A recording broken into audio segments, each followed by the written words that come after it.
This is us documenting our travel before having a baby. This time, we're going to Caliraya Resort Club in Cavinti, Laguna. Medyo malayo to sa Manila, around 3 hours drive, kaya we decided to stay one night during weekend at para matry rin namin lahat ng activities na kaya pa ng tita naming katawan. Pwede ka rin mag-day tour dito if marami pa kayong energy umuwi. These are the rates for day tour and overnight with freebies. These are subject to change dahil magsa-summer na. Isa rin sa nag-push sa amin pumunta dito is pet-friendly sila kaya no need nang iwan si Ginger sa kapitbahay. The next day, dun kami nag-start na mag-activity at inuna namin tong sky bicycle na mukhang na-enjoy naman namin ng malala.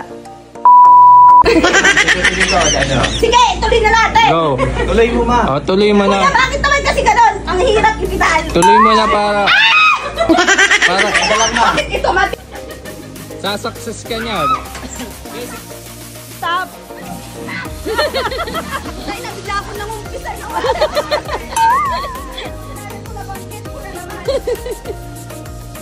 Anyway, pag may fear of heights kayo, huwag nyo tong uunahin.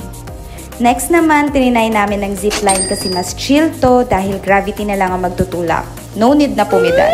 Max of 60 kilograms lang dito at may option ka kung nakaupo or magmala Superman. Kapag feel nyo okay na kayo sa dry activities gaya namin, proceed na sa mga water activities. Super saya rin itong super slide at gusto ko pang ulit-ulitin kaso medyo pricey ang per person so sinunod na namin tong libre. Ang mud slide. Ito yung pinaka na-enjoy namin kaya paulit-ulit namin ginawa. Be careful lang dahil masakit talaga sa mata ang sabon at possible na madisgrasya kung sabay-sabay at hindi okay ang pagkakaslide. Last, jet ski sa lake. Enjoy to pero mas masaya pa rin ang jet ski sa dagat dahil sa alon. Dito sa lake, napakakalmado ng tubig kaya parang ang bagal ng 15 minutes.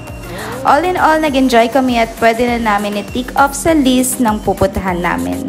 In total, ang nagastos namin ay 4,150 pesos.